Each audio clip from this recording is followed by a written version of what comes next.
नमस्कार मेरे प्रिय दर्शकों। कुंडली दर्शन के आज के एक बहुत विशेष कार्यक्रम लेकर आप सभी दर्शकों के समक्ष प्रस्तुत हुए हैं। दर्शकों, आज बात करने वाले हैं कि यदि आपको भी आ रहे हैं ऐसे सपने तो समझ लें कि आपका होने वाला है भाग्योदय। जी हां, अब जिस सपने के बारे में बात करने वाले हैं, यदि उनमें से कोई सपना आ रहा है तो आप समझ लें कि सपना बना देगा आपको धनवान, यानी आपका आने वाला है शुभ समय। दर्शकों, कई बार क्या होता है, प्रकृति भी हमें कुछ इशारा देती है।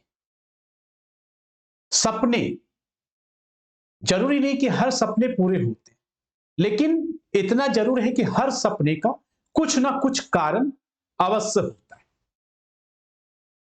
बशर्ते सपने के मतलब को आपको समझना होगा। सपना बुरा है या सपना अच्छा होता है। और अगर पिछले कुछ दिनों से आप भी इन 8 में से कोई भी सपना देख रहे हैं तो निसंदेह आपका समय अब अच्छा होने वाला है। चलिए, समय जाया ना करते हुए शुरुआत कर दें। उससे पहले बता दें कि यदि आप चैनल में पहली बार आए हैं तो चैनल को सब्सक्राइब अवश्य करें, बेल आइकन को प्रेस करें, वीडियो को शेयर करें। अगर आपके मन में कोई भी सवाल हो तो यूट्यूब पे इसी चैनल पे कुंडली दर्शन लाइव के नाम से 8 बजे एक शो आता है कुंडली दर्शन लाइव का, उसमें आप अपना सवाल भी पूछ सकते हैं। दर्शकों, यदि आप अपने सपने में, ध्यान से सुने, यदि आप अपने सपने में पानी या मछली को देख रहे हैं तो समझ लें कि माता लक्ष्मी साक्षात आप पर प्रसन्न हो गई है। मां लक्ष्मी का आपके घर में आगमन होने वाला है। आपको अब धन की, आप समझ सकते हैं कि बरसात हो सकती है, अर्थात कि विभिन्न स्रोतों से धन का आगमन हो सकता है। आपकी आर्थिक तंगी समाप्त हो जाएगी और पैसे से आपका घर का भंडार सदा के लिए भर जाएगा। हो सकता है कहीं से आपको बहुत बड़ा धन दौलत भी मिल जाए, किसी भी स्रोत से लाभ हो जाए।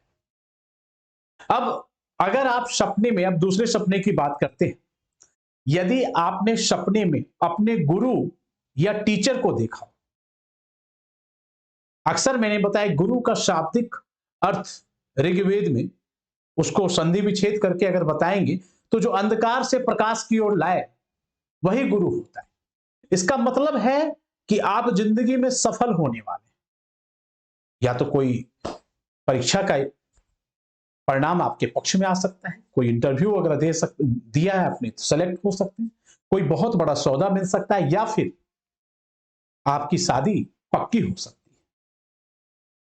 अब आइए बात करते हैं तीसरे सपने के बारे में। यदि आपने सपने में लाल फूल देखा, लाल फूल, वो चाहे गुलाब का भी हो सकता है, अड़हुल का भी हो सकता है, किसी का भी हो सकता है, तो आप समझ लें कि आप किस्मत के धनी होने वाले, आपका भाग्य चमकने वाला है। अब आप जिस काम में हाथ डालेंगे बहुत जल्द वो काम आपका सफल होगा, क्योंकि भाग्य का साथ अब आपको बनने से कई सारे रुके हुए, लटके हुए, अटके हुए, भटके हुए काम भी अब बनना शुरू हो जाएगा। आपके बुरे दिन समाप्त हो गए।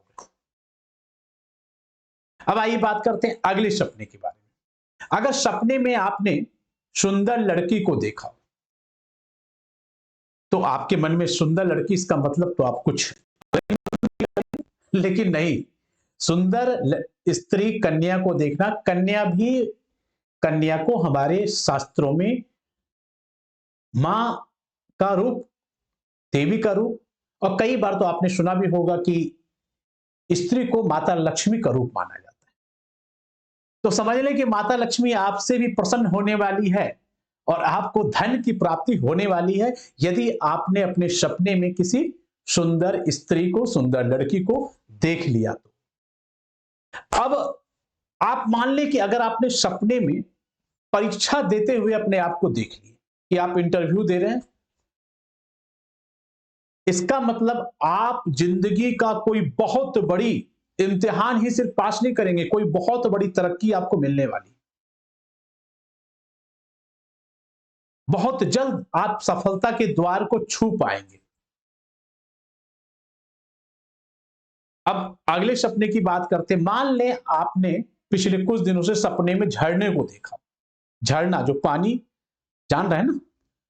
तो अगर आपने झरने को देखा हो तो समझ लें कि अब आपके दुखों का, कष्टों का निवारण होने वाला है। आपके बुरे दिन खत्म हो गए और आपके जीवन में अब केवल खुशियां ही खुशियां शमी पाएगी। और यदि आपने सपने में कोई गाय, शेर, हाथी या फिर भैंस को देख लिया तो यह देखना भी काफी शुभ होता है। इससे आपको घबराना नहीं चाहिए। इससे भी आपके अच्छे समय शुरुआत होने के संकेत, लक्षण समझ में आ सकता है कि आपके प्रमोशन या आपके वेतन में कुछ वृद्धि हो सकती है। और सबसे अधिक बुरा जो लोग मानते हैं, मौत का सपना, खुद का मौत का सपना लोग बाग बुरा मानते हैं। लेकिन मौत का सपना यदि आप देख रहे हैं, इसका मतलब आप दीर्घायु होने वाले हैं, यानी आपके आयु में वृद्धि होने वाली है। तो दर्शकों, ये था सपना विशेषांक सीरीज में आज इन कुछ छोटी छोटी बातों को लेकर आए हैं। इसके बाद फिर और भी और कुछ सपने से संबंधित सीरीज आपको देखने को मिलेगा। कैसा लगा आपको ये कार्यक्रम? अपना बहुमूल्य सुझाव जरूर दें। मिलते हैं अगले कार्यक्रम में। तब तक के लिए नमस्कार, जय माता दी, राधे राधे। क्या कहती है आपकी राशि? जानिए अपनी कुंडली एवं राशियों का पूर्ण विश्लेषण आचार्य चंदन शांडिल्य जी से।